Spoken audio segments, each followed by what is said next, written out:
네, 최근에 주목받고 있는 김수현 작가님이라는 분이 있습니다. 이분의 책 이야기로 말씀을 좀 열고자 합니다. 이분이 한 번은 이 피부과 그 전문의 의사 선생님과 이야기를 나눌 기회가 있었답니다. 이 의사분은 서울에 있는 아주 좋은 대학을 나와서 강남에서 지금 피부과를 개업을 해서 전문의로 살고 있었습니다. 그런데 김 작가는 이분과의 그 대화를 나누는 동안에 그에게서 의사가 아니라 한 인간으로서 또 한 사람으로서 그 어떠한 개성이나 또 삶의 철학을 전혀 느끼지를 못하겠더랍니다. 오히려 김 작가는 이분에게서 그가 제대로 뭔가 성장하지 않은 어떤 아이와 같다라는 느낌을 받았다고 합니다. 그래서 그녀는 대뜸 그 의사분께 이런 질문을 던졌다고 합니다. 선생님은 지금 삶이 혹시 행복하십니까? 네, 아주 당돌한 분이신 것 같아요. 저는 절대 그렇게 질문 못할 것 같은데, 그런데 놀랍게도 이분의 대답은 더 충격이었습니다. 그는 1초의 망설임도 없이 아니요 라고 대답하더랍니다. 그리고는 그러면서 그는 자기보다 더 좋은 학벌과 또 더 큰 병원에서 자기가 일하지 못하고 있는 것에 대해서 이것을 대화하는 내내 아쉬워하더랍니다. 이분은 이야기를 덧붙여갔습니다. 청소년기에 자기는 열심히 공부하는 것, 여러분 이것밖에 할 게 없었답니다. 그래서 열심히 공부를 했답니다. 그리고는 어떻게 의사가 됐느냐? 의사가 되고 싶어서 된 게 아니라 자기 성적이 의대에 갈 수 있어서 그래서 의대를 갔답니다. 가고 싶은 사람은 정작 못 가는데 또 이런 분도 계신 겁니다. 그렇게 그는 이 삶과 또 인생에 대해서 별다른 큰 고민이나 또 생각을 하는 것 없이 그럴 여유도 없었답니다. 그렇게 대학에 가서 이 빡빡한 의대 공부를 마치고 또 전문의 그 과정을 또 위해서 또 인턴 과정을 또 거치면서 그렇게 지금에 이르게 되었답니다. 김 작가는 여기서 질문을 던집니다. 남들이 보면 다 부러워할 것 같은 이 직업, 경제적으로 또 사회적으로도 좋은 지위와 위치에 있는데 이분은 왜 이토록 행복하지 않은 걸까? 여기에 대해서 그녀는 이러한 진단을 내립니다. 그는 사회적인 이 지위와 또한 경제적인 안정, 그리고 주변 사람들의 그 인정을 쫓아 살았다는 겁니다. 그래서 정작 그런 것들을 쫓아 살아가느라고 자신의 내면을 잘 들여다보지 못했다는 겁니다. 그것이 1차적으로 그의 마음을 아주 공허하게 했기 때문에 그가 불행하다고 느꼈다는 겁니다. 이런 삶이 되자 이분에게 중요했던 것은 의사가 되는 것이었습니다. 자신의 공허한 그 내면, 그리고 자신의 희미한 그 자존감을 채우기 위해서 의사라고 하는 이 직업적 정체성에 그렇게 매진하고 그렇게 집착하며 기댄 겁니다. 그렇게 그는 의사가 되었습니다. 의사가 되면 다 해결될 거라고 생각했습니다. 그런데 의사가 된 지금 그는 별로 행복하지가 않은 겁니다. 결코 텅 비어버린 그의 그 내면은 그 어떤 외적 가치로도 채워지지 않는 겁니다. 더 큰 병원과 더 높은 연봉과 그리고 더 좋은 그 배경에 그렇게 붙잡혀 살아가고 있을 뿐이라는 겁니다. 그래서 김 작가는 이렇게 결론을 맺습니다. 한 사람에게 이 직업이라고 하는 것이 보다 자기다움을 찾는 과정이 되어야지 자기에게 없는 자아를 창조하는 일로 여겨져서는 안 된다는 겁니다. 뭐라고요? 한 사람에게 이 직업이라고 하는 것이 보다 자기다움을 찾아가는 과정이 되어야지 자기에게 없는 그 자아를 창조하는 일로 여겨져서는 안 된다는 겁니다. 여러분, 그렇습니다. 이 김 작가님의 말대로 우리가 인생을 살면서 우리에게 진정 필요한 것은 우리를 증명해 줄 우리들의 그 이력서 한 장, 또한 지금의 내 지위를 말해줄 그 명함 한 장이 아닙니다.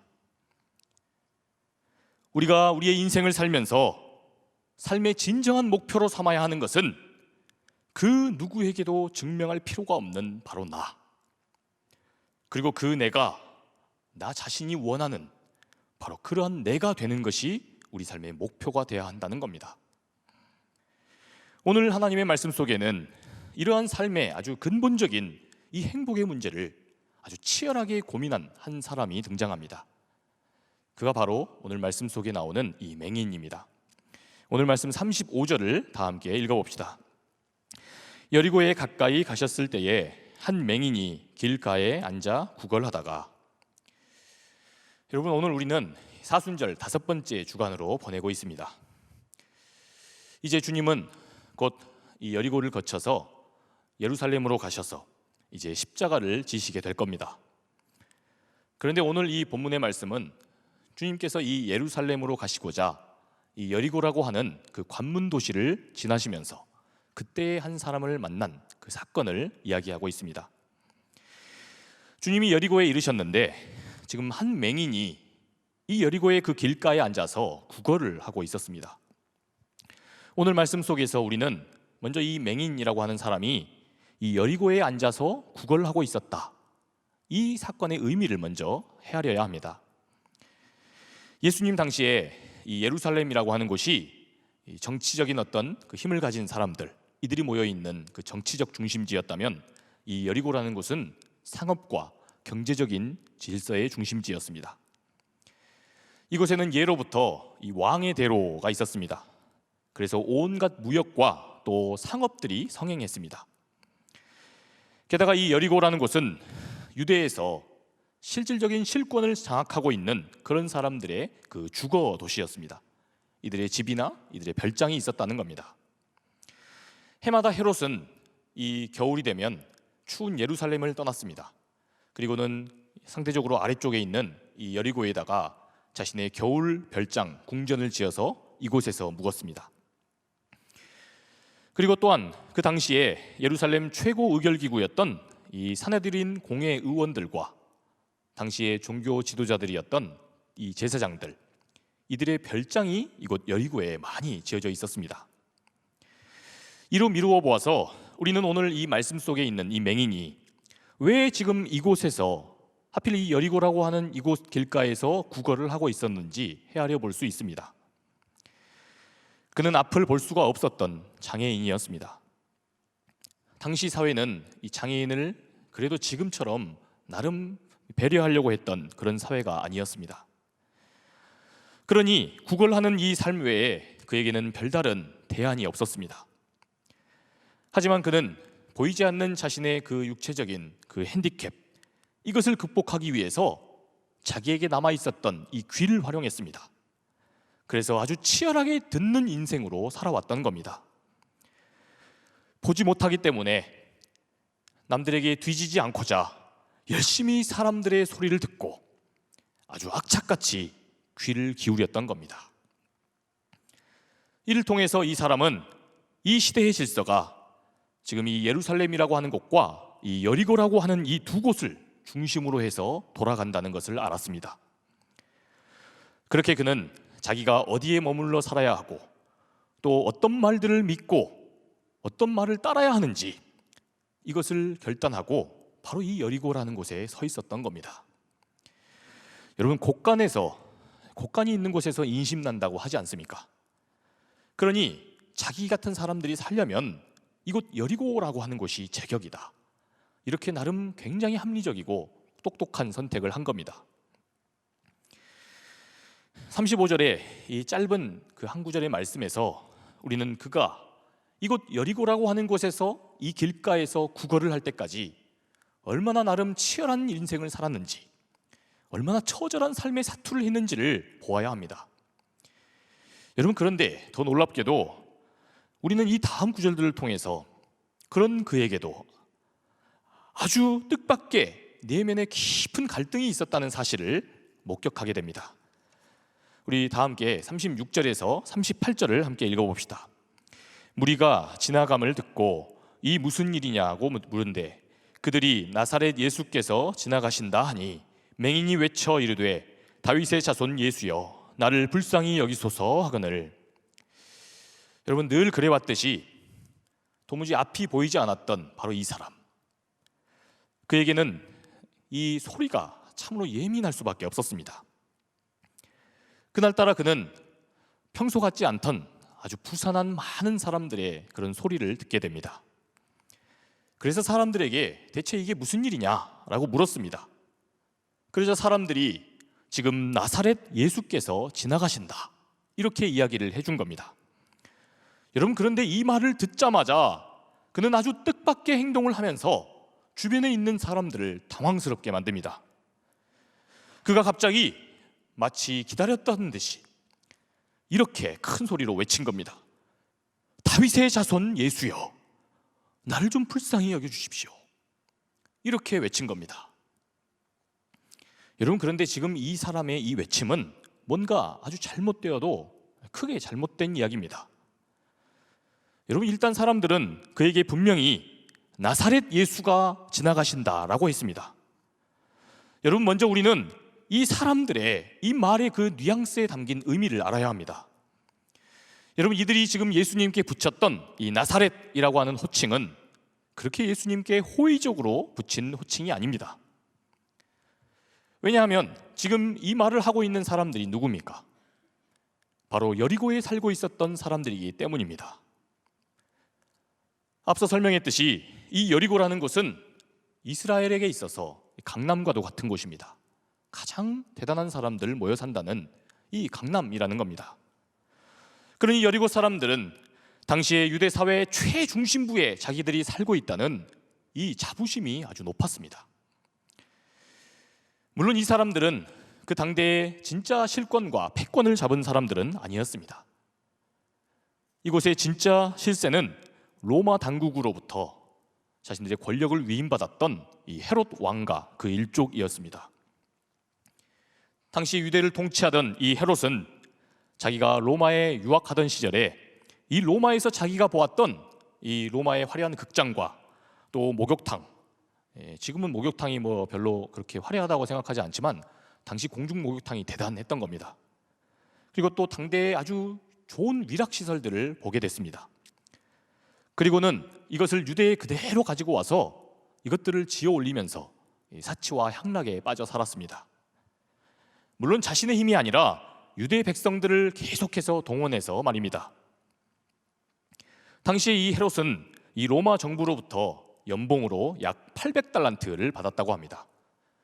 여러분, 이 800달란트라고 하는 이 봉급은 어느 정도냐 하면 당시에 13,000명이나 되는 사람들의 일당입니다. 그 연봉입니다. 이걸 지금 로마로부터 혼자서 받고 있으면서도 자신의 더 큰 사치와 향락을 위해서 사람들을 부역에 동원시킨 겁니다. 그리고 그 바로 밑에는 이 헤롯 왕과 이 사람들의 하수인들이었던 사두개인들과 당시의 종교 지도자들이었던 제사장들이 있었습니다. 이들은 백성들로부터 막대한 성전세를 거뒀고 또 다양하게 걷는 이 세금들로부터 부정하게 자신의 부를 축적합니다. 그리고는 이 부를 또다시 세금을 내지 못하던 이 백성들에게 아주 고이율로 또 대출을 해줍니다. 만약에 갚을 돈이 없어서 또 갚을 또 담보로 잡을 땅이 없다면 그런 사람들은 아예 소장농을 삼아버렸습니다. 여러분, 예수님 시절에 유독 고아들이 많고 또 과부가 많이 등장하는 까닭이 바로 이 때문입니다. 여리고에는 이처럼 이런 악덕 지주들, 이들의 부를 상징하는 아주 수많은 별장들이 높이 세워져 있었습니다. 그리고 이 별장들 주변, 이 주변과 틈 사이에 여리고 주민들이 섞여 살았습니다. 이들은 마치 아까 그 강남 피부과 그 의사 선생님처럼 자기들보다 더 큰 부를 누리고 있는 그런 지주들과 자신의 삶을 늘 비교하면서 그러한 비교 의식 속에 살았던 겁니다. 또 그러는 한편으로는 이들에게 이런 마음도 있었습니다. 이렇게 위안을 삼았습니다. 그래도 우리는 이곳 사회에서 나름 식민지지만 여기서 가장 잘 나가는 사람들이 모여 산다는 이 여리고에 살고 있다. 나는 여리고 주민이다. 자신의 내면은 깊이 들여다보지 못한 채 이 외적인 껍데기 하나만을 붙들고 그것을 자랑 삼아서 살고 있었다는 겁니다. 그러니 자기가 진짜 행복한 삶, 자신이 진심으로 바라고 열망하는 그런 거룩한 삶, 이런 삶에는 결단코 닿을 수 없는 그런 인생들로 살아가고 있었다는 말입니다. 여러분, 이런 이 사람들에게, 이런 여리고 사람들에게 지금 지나가고 계셨던 그 예수님은 과연 어떤 존재로 비춰졌을까요? 여러분, 딱 나사렛 예수였던 겁니다. 그저 병든 사람 몇몇을 좀 고쳐주고, 또 굉장히 명석한 율법의 해석으로 똑똑하다는 이 바리새인들 몇몇을 난처하게 만들었다는 그 나사렛 시골 현자, 촌동네의 현자. 사람들의 주목은 좀 끌었지만 출신이 형편없는 그 갈릴리 출신이라서 참 그 재능이 아까운 그런 한 사람. 여러분, 이 정도에 머물러 있었다는 겁니다.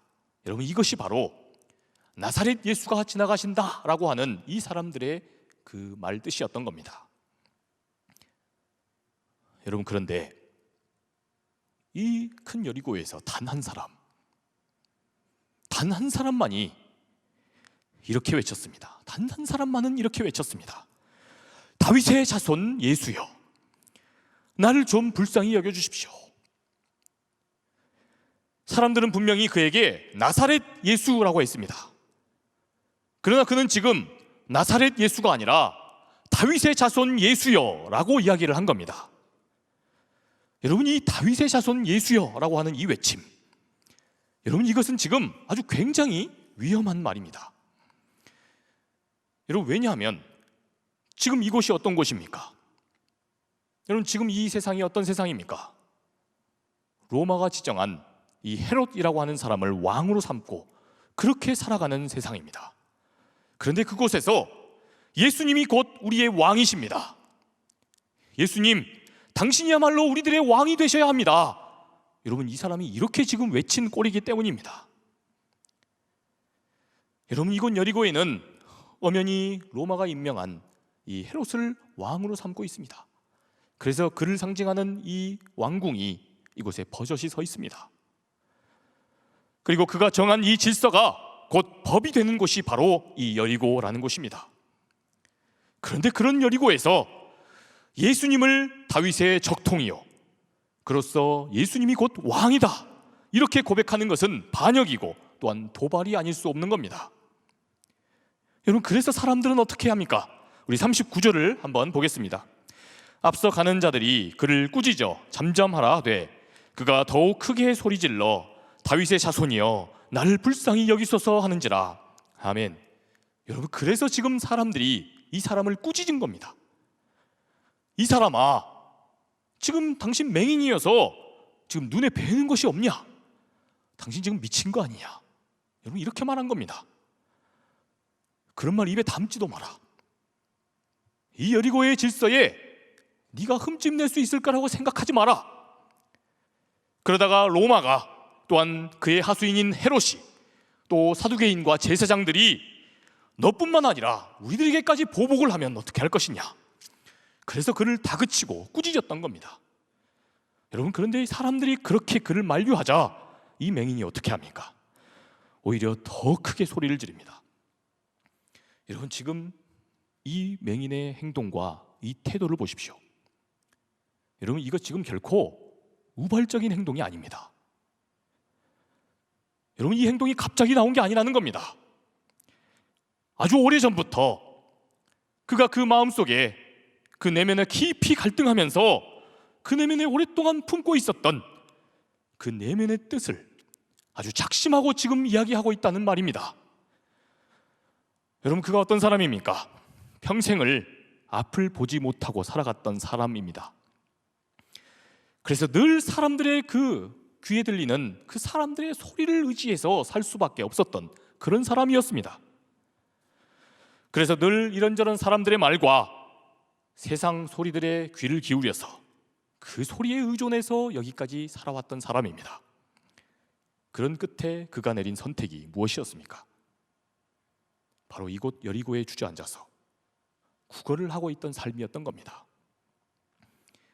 그도 이 여리고에 악착같이 붙어서 구걸을 하면서라도 내가 살아남아야 되겠다, 그도 이 치열한 여리고에서 나름 사람들이 말하는 그 명함, 사람들이 말하는 간판, 그리고 사람들이 쫓는 그 스펙, 그도 나름 자신만의 스펙을 쫓아가면서 만들어가면서 그렇게 살았던 겁니다.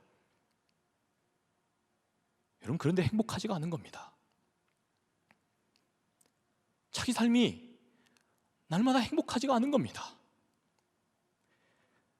늘 자기가 또 밟고 올라가야 할 사람이 보이고 또다시 꺾어야만 하는 그런 경쟁자가 보일 뿐이었다는 겁니다.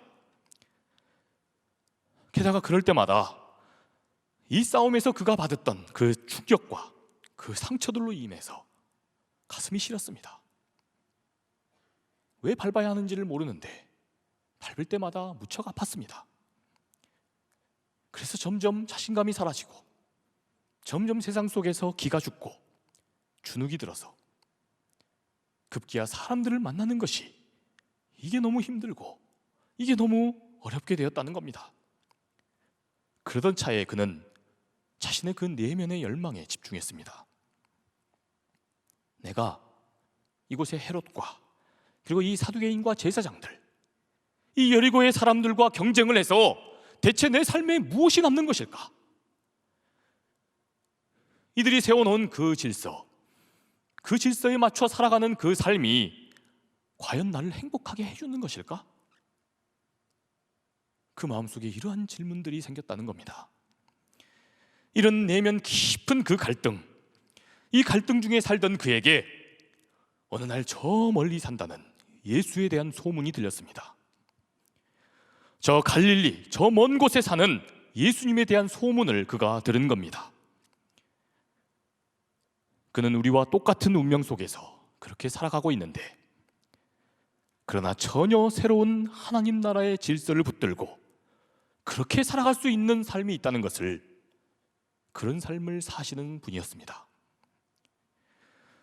그분은, 예수는 로마가 정복당, 로마에 의해서 정복을 당하고 동족 지도자들에게 배신까지 당해서 상처를 받은 사람들의 눈물을 그가 닦아주시고 위로하신다는 소문도 그가 들었습니다. 지금 온통 이 유대 사회가 세상에서 받은 아픔과 이 울분으로 분노하고 절망하고 사람들이 체념 속에서 자포자기하고 세상을 살아가고 있는데, 그분 예수님은 이런 사람들에게, 이런 자기 같은 사람들에게 하나님 나라의 꿈과 소망을 붙들고 살아갈 수 있도록 이들을 붙들고 위로하고 소망을 불러일으킨다는 이야기를 들었습니다. 그래서 이 맹인은 그간 들려왔던, 이 사람 앞을 보지 못하는 사람이니까 그간 자기 귀에 들려왔던 이 소문만을 듣고, 그러고는 하나님 나라의 질서를 그 마음속 소망으로, 꿈으로 그렇게 믿게 된 것입니다. 여러분, 바로 이 믿음 때문에 그는 다윗의 자손 예수여, 나를 좀 불쌍히 여겨주십시오. 당신이 곧 우리들의 왕이 되셔야 합니다. 이렇게 큰 소리로 외쳤다는 겁니다. 여러분, 그의 이 믿음의 고백, 그의 이 믿음의 고백을 보시고 우리 주님이 어떻게 반응하십니까? 우리 말씀 40절에서 41절을 읽어봅시다. 예수께서 머물러 서서 명하여 데려오라 하셨더니 그가 가까이 오매 물어 이르시되 내게 무엇을 하여 주기를 원하느냐? 이르되 주여 보기를 원하나이다. 아멘. 주님은 그 사람의 소리를 놓치지 않으십니다. 그리고 그를 부르십니다. 그리고 그에게 이렇게 질문하십니다.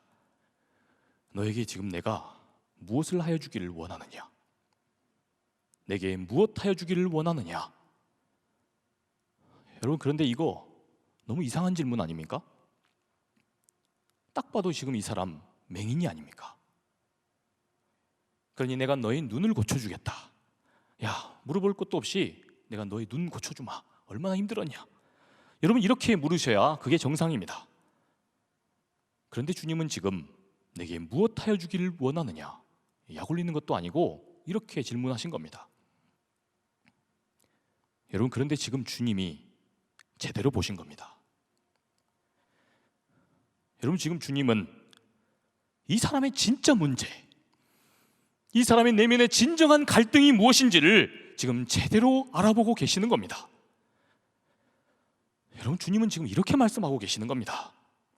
출신과 학벌, 간판과 그리고 이력서와 너의 명함, 이런 외피들만을, 이런 겉껍데기만을 쫓아 살아가는 이 여리고 속에서 경쟁하고 사느라 너 그간 참 많이 힘들었구나. 너 그동안 내키지도 않는 삶을 살면서 너 많이 힘들었구나. 마음에도 없는 그 질서를 따라 살아가느라고 상처를 주기도 해서 네 마음이 지금 시리고 있구나. 그리고 또 상처를 받아서 그래서 너 너무나 지금 힘든 거로구나. 함께 여리고를 살아가고 있었던 그 아무도 이 사람의 그 깊고 깊은 내면의 갈등, 그의 마음속 거룩한 그 열망, 그의 선한 삶의 갈등을 들여다보지를 못하고 있었습니다. 그런데 오로지 단 한 분, 우리 주님만이 그의 이러한 내면의 깊은 갈등을 아주 정확하게 들여다보고 계신 겁니다. 오로지 우리 주님만이 그의 그 거룩한 열망, 내면의 그 깊은 가치 있는 갈등을 알아봐 주셨다는 겁니다. 여러분, 그렇습니다. 세상은 우리들의 거룩한 열망, 우리들이 추구하는 따뜻하고 거룩한 그 열망, 여기에 관심이 없습니다. 모두가 생존을 위해 살아가느라고 경쟁하고, 또 아쉽지만 이겨야 하고, 그리고 또 가능하다면 좀 모자라 보이고 어리버리해 보이는 사람들은 이용도 좀 할 줄 알아야 합니다. 여러분, 그것이 바로 이 여리고가 이야기하는 그 정언명 아닙니까? 그렇게 해야 네가 산다. 여러분, 이 정언명에서 우리가 자유로울 수 없는 겁니다. 그러니 우리 마음속에서 이런 거룩한 열망이 있다는 것을 제 아무도 알아주지 못하는 겁니다. 여러분, 그런데 딱 한 분, 우리 주님께서만 이 맹인을 지금 알아보고 계시는 겁니다. 이 주님만이 이 맹인의 내면의 갈등을 지금 깊이 들여다보고 계시는 겁니다. 여러분, 이 말씀 우리에게 정말 너무 위로가 되고 우리에게 소망이 되지 않습니까? 소망의 말씀 아니냐는 말입니다.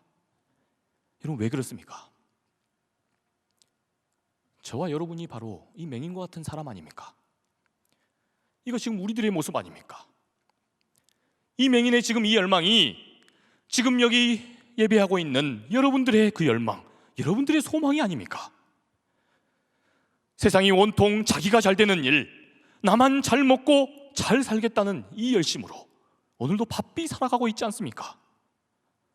모두가 다 헤롯을 욕하지만 나도 그 헤롯과 같은 수천 명, 수만 명의 연봉을 혼자 먹고 살아가는 삶이 그게 나에게 행복을 줄 거라고 믿고 오늘도 이 여리고의 질서에 순응하며 살아가는 것 아니냔 말입니다. 그러나 이런 세상을 살아가는 중에도 우리 예수님께서 보이신 하나님 나라의 질서가 이 세상의 질서가 돼야 한다고 믿기 때문에, 그래서 지금 이 자리에서 예배하고 있는 사람이 저와 여러분 아닙니까? 예수가 곧 우리들의 주인이 되어야 하고, 예수가 곧 이 세상의 하나님 되셔야 한다는 것, 여러분, 이것을 우리가 믿고 있기 때문에 지금 여기 주님을 예배하고 있는 것 아닙니까? 그러니 사랑하는 여러분, 저와 여러분들이 소망입니다. 저와 여러분들이 주님의 꿈이요, 주님의 희망이요, 주님의 구원의 소망입니다. 가능성입니다. 여러분, 적어도 우리 주님은 오늘 예배하러, 당신을 예배하러 온 저와 여러분들을 그렇게 보고 그렇게 믿고 계십니다. 여러분, 이 사실을 증명해주는 이 43절 말씀을 마지막으로 함께 읽어보겠습니다. 곧 보게 되어 하나님께 영광을 돌리며 예수를 따르니 백성이 다 이를 보고 하나님을 찬양하니라. 아멘. 사랑하는 여러분, 그렇습니다. 이 예수에 대한 이 믿음이 이 사람도 바꾸고 함께하는 모든 이들에게 급기야 기적을 일으킵니다. 여러분, 주님께서 이 맹인 한 사람의 그 마음속 깊은 이 가치 있고 따뜻한 열망을 알아보십니다. 그러자 그는 곧 보게 되었습니다. 여러분, 그는 보게 되었습니다. 무엇을 받습니까? 무엇이 진짜 우리 인생에서 소중한 것인지, 그동안 마음속에 갈등만 하고 있었는데 이제 진짜가 무엇인지 보게 된 겁니다. 이제는 더 이상 이 여리고적 질서가 선전하고 있는 이 외피를 따르지 않겠다. 그가 누구를 따릅니까? 예수 그리스도를 따르게 되는 역사가 일어납니다. 여러분, 기적은 그뿐만이 아닙니다. 그의 이러한 변화는 그를 아주 잘 알고 있었던 이 여리고 사람들의 변화로 나타납니다.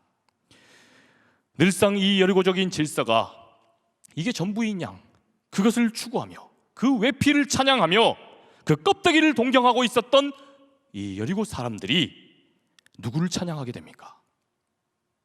하나님을 찬양하게 됩니다.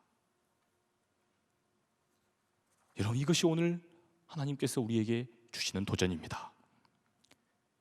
사랑하는 여러분, 우리 하나님께서는 이처럼 자기의 내면을 아주 깊이 들여다보려고 하는 이 한 사람, 바로 이 한 사람을 통해서 세상을 바꿀 계획을 하십니다.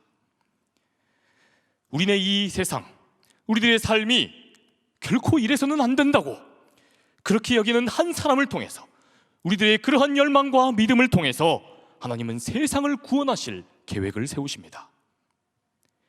그러니 바라기는 우리 주님께서 이 세상의 주인 되셔야 한다는 바로 이 믿음을 붙들고 우리의 내면을 먼저 깊이 들여다보시는 저와 여러분의 삶 되시기를 축원합니다.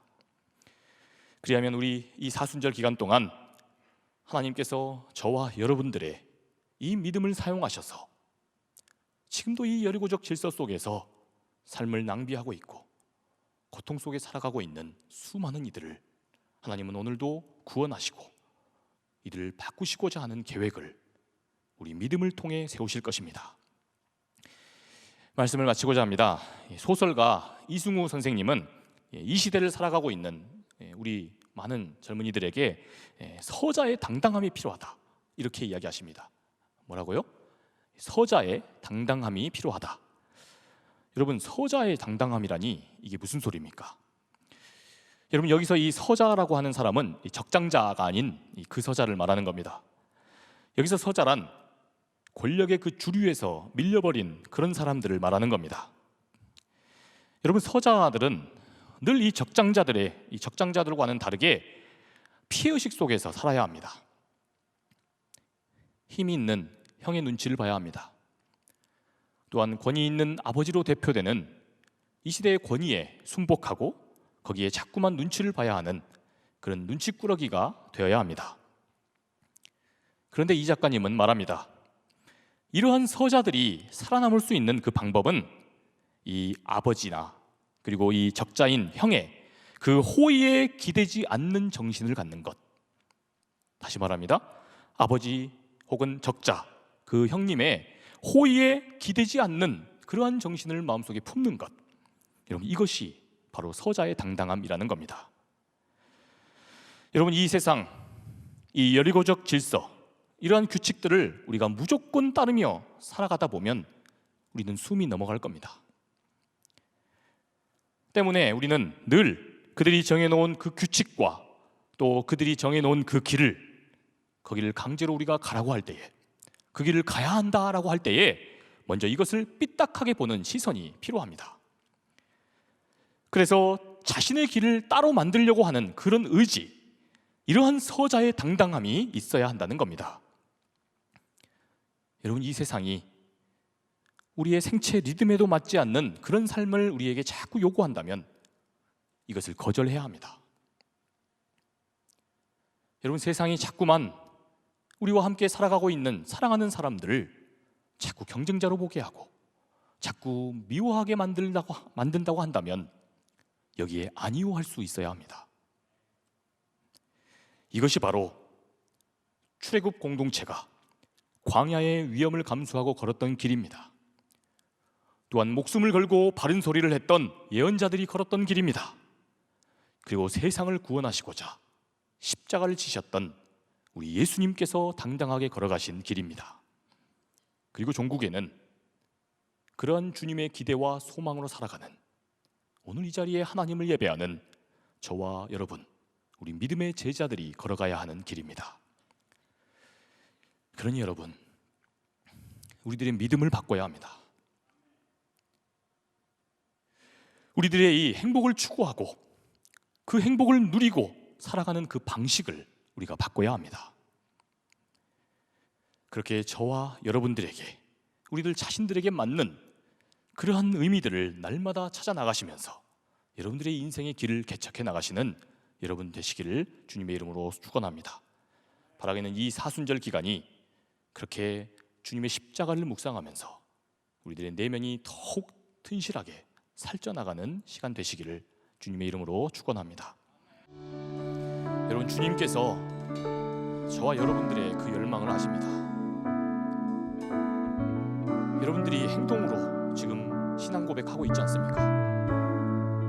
하나님이 우리 인생에, 하나님이 우리들의 시간에, 하나님이 이 세계의 주인 되셔야 합니다. 우리가 이 열망이 있기 때문에 다른 것 쫓아가지 않고 지금 이 자리에 예배하고 있지 않습니까? 주님께서 여러분들을 기억하십니다. 여러분들의 그 믿음을 우리 주님께서 알고 계십니다. 그리고 여러분들의 그 믿음, 여러분들의 그 내면의 그 깊은 바람들을 우리 하나님께서 더 깊이 들여다보기를 원하십니다. 여러분, 이 시간 우리 크게 소리내서 기도하는 것도 중요하지만 여러분, 오늘은 좀 조용히 한번 우리들의 내면에 깃드시는 그 주님의 역사, 주님께서 우리에게 무엇을 원하시는지, 지금도 전쟁의 그 한복판 속에 있는 이 세계, 지금도 여러 가지 갈등을 조장하는 사람들, 이들로 인하여서 그런 프레임 속에서 오늘도 서로를 미워하고 서로를 증오하고 서로에게 그 분을 풀어내는 그런 세상을 살아가는 중에 우리 하나님이 무엇을 우리에게 원하시고 우리가 무엇을 할 수 있는지 주님, 우리 하나님께서 여러분들에게 지금 그것을 들여다보기를 원하십니다. 그 내면의 소리를 여러분들이 붙드시기를 바라십니다. 이 시간 조용히 우리들의 내면의 그 소리에 귀를 기울이면서 함께 기도 자리로 나아갑니다. 기도하겠습니다. 주님, 이 시간 우리들의 내면의 소리를 듣게 해주시옵소서. 이 사순절 기간 우리들의 내면에 조용히 집중하시는 그 주님의 음성 듣게 해주시옵소서. 주님께서 지금 우리들의 믿음을 보고 계십니다. 우리의 이 믿음을 주님께서 누구보다 가치 있게 여기십니다. 우리 이 믿음의 우리 청춘들을 통해서 하나님 수많은 믿음을 구원하고자 오늘 우리들을 부르십니다. 주님, 우리들의 내면에 찾아와 주시옵소서. 우리들의 이 갈등, 우리들의 이 고통, 우리들의 이 분노, 우리들의 이 절망감, 하나님 이 모든 것들을 하나님 나라의 그 소망, 하나님 나라의 꿈으로 바꿔주시옵소서. 그래서 이제는 그 울분이 슬픔이 변하여 기쁨이 되고 하나님께 소망을 두고 그 꿈과 소망으로 나아가는 우리 인생들 되게 해주시옵소서. 이런 거룩한 열망으로 나아가는 소망합니다. 주님, 이 시간 해주시옵소서. 우리의 내면에 이 시간 조용히 찾아와 주시고 이 세상이 줄 수 없는 위로, 세상이 줄 수 없는 그 만족감, 그런 사랑, 주님 이 시간 우리에게 넉넉히 부어주시옵소서.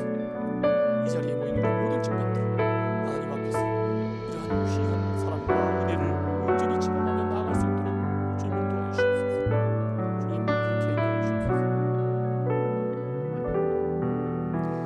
사랑의 주님, 은혜와 사랑 감사합니다. 우리들의 이 거룩한 열망, 우리는 그저 어쩔 수 없어서 때로는 이 자리에서 예배하고 있지만 세상에서 지치고 곤고하고 또 우리들의 상처난 그 힘든 마음, 많은 것 붙들고 살아가지만 뻥 뚫려버린 것 같은 이 마음의 공동, 이 마음의 구멍을 어떻게 채울 수 없어서 이 자리에 나와 예배하고 있지만 우리 주님은 우리를 믿으신답니다. 우리 주님께서는 이러한 우리들의 바람, 이러한 내면의 그 갈등 속에서 하나님이 주인 되셔야 한다는 그 믿음, 이 믿음을 아름답게 보시고 이 믿음을 정말 곱게 보시며 우리를 통해서 새로운 일들을 계획하신다고 합니다. 주님, 이러한 주님의 그 열망, 주님의 그 도전에 응답하게 하여 주시옵소서. 주님, 우리들의 울분이 있습니다. 세상 속에서 상처난 마음이 있습니다. 또 세상에서 어느 정도 체념해버리고 좌절하고 낭망해 있는 우리들의 마음들이 있습니다. 주님, 그러나 주님께서 그러셨듯이 우리들의 이 분노, 우리들의 슬픔, 우리들의 이 절망감, 이것을 하나님의 나라의 그 소망을 두고 하나님 나라의 꿈과 하나님 나라의 소망을 붙드는 그런 인생, 그런 꿈을 붙들 수 있게 바꿔주시옵소서. 하나님을 향한 열망으로 바꿔주시옵소서. 그래서 우리를 통하여서 주님 마음껏 역사하시고 주님께서 우리를 통하여 아직도 하나님의 그 놀라운 사랑을 알지 못하는 수많은 이들을 구원하시는 일에 우리를 넉넉히 사용하여 주시옵소서. 그렇게 이곳에 모인 우리 모든 청춘들을 하나님께서 날마다 독수리같이 높이실 것을 믿사오니 주님 이 시간 우리와 함께하여 주시옵소서. 그렇게 하실 주님만을 찬양합니다. 이제는 우리 주 예수 그리스도의 은혜와 하나님 아버지의 크고 극진하신 사랑하심과 성령님의 감화 감동 교통하심의 역사가 우리 마음속 그 거룩한 열망, 하나님께서 우리 예수님께서 이 세상의 주인 되셔야 한다는 이 믿음을 붙들고 살아가고자 오늘 주님 앞에서 결단하고 다짐하는 이 자리에 모인 우리 모든 청춘들 머리 위에 지금도 많은 것들, 여러 가지 것들 가지고 갈등하는, 여전히 고민하고 있는 이 땅의 청춘들 위해 지금으로부터 영원토록 함께하옵시기를 간절히 축원하옵나이다. 아멘.